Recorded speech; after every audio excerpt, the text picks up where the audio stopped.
So when they're actually there's female MSMEs, CEOs, and those like that, this younger generation said, "Hey, they survive. I want to be like that." So this is the drive that we really want to actually spread to the rest of the world, especially in ASEAN, because they are not alone. So that's all I can actually share for now. Thank you. No, we love that. There's no stopping. We have to go on. That was a wonderful message without letting our guards down. Because now that we have experienced everything, you said SOPs, these are great reminders. So it's still moving forward, but already having the tools that we already learned during the pandemic. I love that. Thank you so much. I want to jump into Cecil. Is there such a thing as now that we're doing the shift, is there such a thing still as a long-term planning? Because I remember 2020, all those forecasts that we had in the offices, it became scratch paper. All those forecasts, all those planning, everything was changing every 3 months, especially for our industry. Things can close and then open, close and then open. So is there long-term planning? Or is it short-term planning, or is it a hybrid of both? What is it for you as a leader?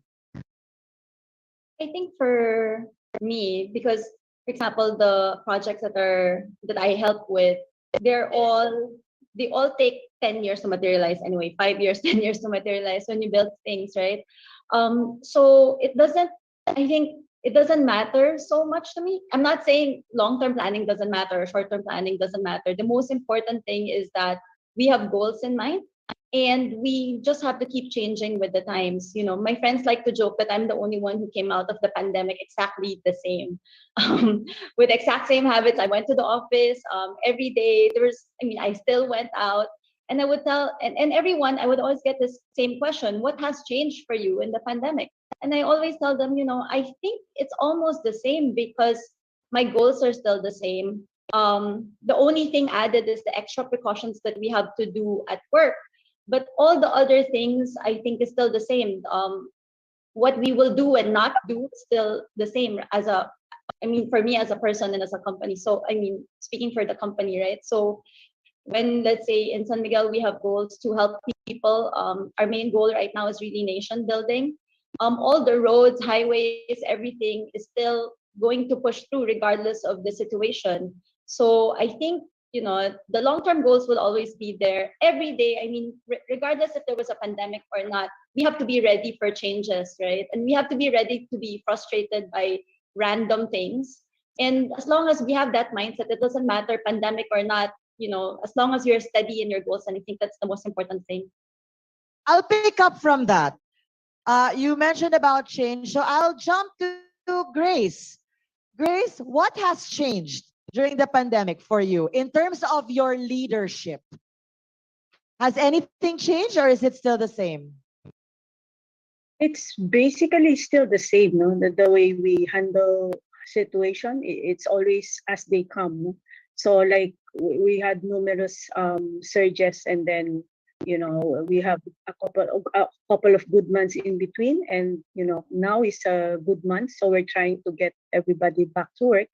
But of course, you need to kind of balance it off with the safety of the employees. No? So we did a lot of renovation as well in our offices, just to ensure that there's like proper ventilation, that circulates fresh air, and that we can actually, the work premises, we can practice social distancing, and we still continue to do a lot of testing for people, no? Just to make sure that as we try to go back to work and make life the way it was, it's still pretty safe for and everyone that's going back to work. Okay, Grace, because you mentioned the word balance, I'm jumping into Jaja here. Jaja, what are the things that you are balancing right now in terms of your leadership? Okay, I really believe that balance is the hardest thing to achieve in this world. One of the hardest things, whether it's through the diet, whether it's through the way you live, whatever balance is there, that's the one of the things that we try to go for, but one of the hardest things to attain. But right now, in terms of your leadership as a woman, what is one thing that you are trying to balance from the pandemic that took place to moving forward? The global pandemic has changed how we work, how we do business, school shifting 100% online, how we buy groceries, how we conduct banking needs. So we have gone through a 180-degree shift. And I think we spent the first year of the pandemic just trying to adjust and striking a balance on how do we balance work and as well as staying at home and taking care of the family. So as the leader, the one thing that's interesting is that I took on the role just last February as a country managing director of Cisco. I took on the role while we are still in crisis, but we are already on in that situation of going towards recovery. So now balancing, of course, there has to be a lot of things that you need to consider when you do when you lead a big organization. First is, of course, most of the time you do business virtually. We have not gone to office 100%. We have not gone back to office 100%. So we do things virtually. And we need to make sure that even though it's virtual, it should have the same effect and it should have the same results as doing your businesses face to face. So we do have to strike a balance between what are the considerations from the other side of the screen that we need to do. We have to consider also the situations where our employees at, because some of the areas where our employees don't really have that stable internet connectivity. So we have to take that into consideration as well, and provide consideration to those employees and make the office available for them to work in, and make sure that when they go to the office, it's also safe for them. Balance also to consider those people working from home with their families is to have more understanding of the situation where they're at also, because they have children at home, they have dogs at home, and they have the entire household at home that share, they share the space between work and home. So those are also some of the things that we need to be more considerate when we run the business, when we deal with our people, as well as with our partners and customers as well. Jaja, first of all, congratulations. Hearing your story that you hopped in during the crisis, almost the same as Grace over here, or maybe any other women as well who, took in the challenges and said, yes, I'll do it. I'll do it despite the pandemic. So congratulations as well. Okay, Thank you. I'll jump it over to Grace over here. Grace, you guys are literally on the ground. Driving and moving. You guys literally are on the ground. So I think you would be the person I'd love to ask, what is shifting? What do you guys see shifting already? Are things moving? I hope so, from where we were last 2020. Yes, of course. So what we're seeing is more digitalization in all parts of the economy. It's like not just food merchants on Grab, not just merchants on GrabMart, but also like you see a lot of people onboarding in other platforms, in other digital platforms. So even the smallest seller na siguro dati nandun sa isang building nagbebenta lang siya, I think now they've opened up shops in digital platforms like ours. And I think that's a great way forward kasi it equalizes for size, right? Like, so for example, before, if you've had to build like 100 locations to reach a certain number of consumers, I think part of the thing that digitalization does is that you have access to like a really wide consumer base. So what we've seen, people who have been successful, or merchants in particular, small and medium enterprises that have been successful during the pandemic, are people who get to adopt more in this digital economy. Maybe I quickly give you an example if we have time. Go ahead. One of our merchants, Thai Mango, is a group of like 3 sisters. The goal initially was to bring their mother back home. Because their mother is an OFW. And so they built one in one of the kitchens in BGC. So that was their only store. And they were doing really, really well pre-pandemic. Now, as you recall, BGC foot traffic went down during the pandemic because people were not going to their offices. No? Now they have like, I think, like more than 5 stores already servicing the entire Metro Manila because, they adopted to this digital environment. They grew their business and like, I think about 40 times.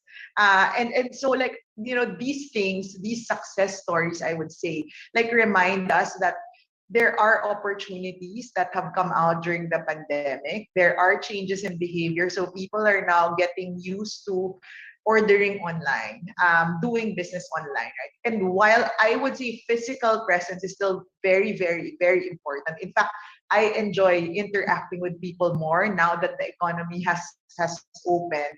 Like I think the digital economy would stay, and that's something that SMEs, women, men, like everybody can benefit from. Perfect. Grabbing our information from Grab. Thank you so much for that, Grace. Inspiring story as well. Okay, I think I've reserved this question really for the last because I'm a firm believer that to take away, people being sexist, people being racist, the answer is excellence. When you provide, when you give your best, when you excel and give your best, then people won't or maybe avoid looking at color, gender, and race, right? For me, that gives an equal footing. That's just a personal view that I have. But we can't take away the fact, despite all these amazing women that we're surrounded with and inspired with, there are still times wherein people would ask, women leaders, how do you balance being a mom or your home duties and work? And you don't hear ever the same question for men. You don't ask a CEO of a guy, how do you balance being a dad and being, and being a boss? So these are things that I'm very particular about because like you, I'm also a woman entrepreneur. So I think now is the time that I want you to be bold. You are here for a reason. That's why you're here in our panel. To be bold with your statement on what makes women leaders, women entrepreneurs different. We're not saying better. We're not saying better, okay? But maybe just different. Just different. I'll probably start with Honorable YB Yanti Raman, all the way from Brunei. What makes us uniquely different as women leaders and entrepreneurs? And please go bold with your statement. So I guess I just want to touch a little bit as well. Even if I hear from our sisters here, I don't think any of them actually complain with regards to, I have kids at home and those kind of things. That's the first thing is they're already bold enough, right? So if you actually want to compare between male and female. But you see, I'm also wearing so many different hats. I mean, professionally, I'm an architect, but I'm also a member of parliament, and I'm also a co-chair for the ASEAN on top of every single thing. And when we are actually in the same level with men, we should actually be proud because due to our nature as women and also with our empathy, it makes us, makes men understand women better. And this is really important. When we celebrate Women's Day, it's not just for women. It's really to make sure that the men understand women. So it's nice to actually see, I'm sure there's men listening in or tuning in. It's not just totally women, but it's for them to understand us. And by having this understanding, it makes women bold. Because this is what I believe. If women work together with women, you can actually move mountains. But if men and women work together, you can change the world. So there is not much difference that I can actually say because women is very bold. They believe in what they want to do. They believe what they want to do and lead, but they're very passionate. And I think that's one thing about women with regards to the passion that they have. And I'm glad that Go Negosyo is always emphasizing with regards to women at the same time, not just in general on MSMEs. So it's really hard for me to do that one bold statement, but it's really good to see and the love that you have, because you're right. Sometimes with all this hate that you actually see, we have no time for hate. We spread love. We spread that we care and make sure that no one is left behind. Very well said, and I couldn't agree more. I'm sure a lot of people warmed up to everything that you just said. And I totally agree. We cannot talk about women empowerment without involving men in the conversation. It cannot just be all us women talking about this. Men are a part of it. So thank you so much. Thank you so much, YB. That was so inspiring. I'll jump into to Grace Uy. Grace, what is it you think that you have in you as a woman leader that actually contributes to you with your profession right now? Yeah, I guess being a woman has its advantages as well. No? So we learn to do a lot of multitasking. We wear several hats at the same time because we're used to, like, you're in the middle of work, your kids would call you, one is sick, you kind of have to put all these things together and still perform best in each and every aspect, no, of the situation. So in that sense, we kind of are more resilient in terms of, like, if there's a crisis, and you need to think of what best approach to use, no. um so having a woman in an organization, especially in the management group, in the management team of your organization, it's good because we are more empathetic, no? So we tend to put feelings also in the decisions that we make.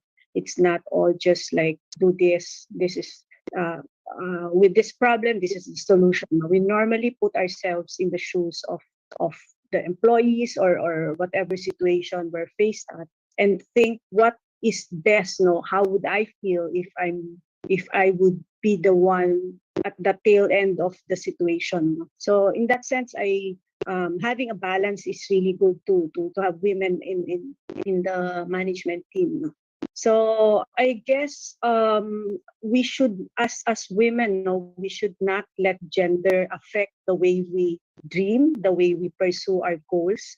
We would just, like, as what every even male or female would do. No, we always just put our heart in what we believe in. We work hard to achieve our goals. Thank you, Grace. I love that you mentioned the word empathetic, because that's such a big thing, to be able to put yourself in other people's shoes. Diba? Ilagay ang ating mga sarili sa storya, sa sapatos, or sa lugar ng iba. That is such a different way to see leadership, as opposed to the way leadership was viewed before, that I'm on top, I'm the boss. Now it's really a different type of leadership that we are trying to grow as well. Thank you for those inspiring words. Jaja, I would want to ask you, how do you think women can uplift other women? Being a leader where you are right now, and you have the judgment for things, you can actually call the shots on a lot of things, but a lot of women here would want to also know, paano ba ako magiging daan para sa ibang kababaihan?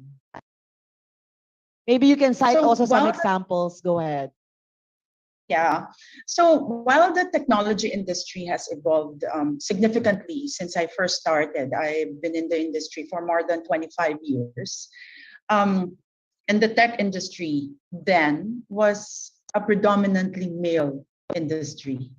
And so I was one of the few females who are doing sales and this management role in the tech industry. And I think what we need is, we need to have good role models to encourage more women to join what many think is a predominantly male industry, whether it's tech, whether it's engineering, whether it's in a medical profession. It is important for me to show that women who choose a career in this field are empowered to make decisions. to affect change and also ultimately succeed. So taking on this role as a managing director for Cisco Philippines gives me it's a bigger and stronger platform to provide opportunities for women in this field, or even those who are still considering whether or not to pursue a career in IT or in the tech industry. Cisco, strengthens our partnership with the public-private organizations to move the country forward to its digital journey. It gives us the vehicle to further